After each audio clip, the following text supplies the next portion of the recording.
ताई काय सांगाल तुम्ही?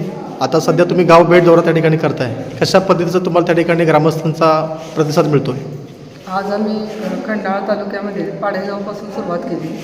अतिशय चांगला प्रतिसाद आहे लोकांच्यातून. आपल्याला त्या ठिकाणी नागरिक त्या ठिकाणी काही ग्रामस्थ काही समस्या मांडताना दिसत आहेत का?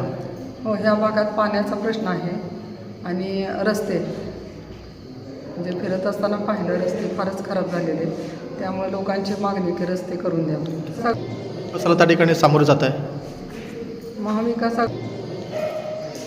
प्रत्येक गावागावामध्ये 2 गट पडलेले आहेत. लोकांच्यात वादविवाद आणि भांडणं जास्त वाटली. आपण त्या ठिकाणी पाहताय खंडाळ्यामध्ये औद्योगिकरण त्या ठिकाणी होतं आहे, परंतु ज्या प्रमाणामध्ये तरुणांना त्या ठिकाणी रोजगार मिळाले पाहिजेत तसं त्या ठिकाणी काही झालेलं दिसत नाही. त्याबद्दल आपलं काय मत आहे?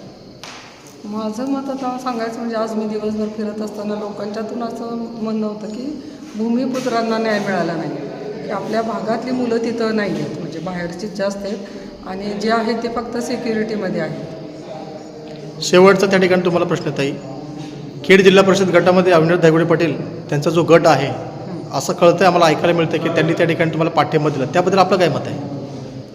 खेड जिल्हा परिषदमधून ऋषिकेश दायगुडे हे सर्वजण आणि त्यांचे सर्व सहकारी आपल्याला पाठिंबा देत आहेत.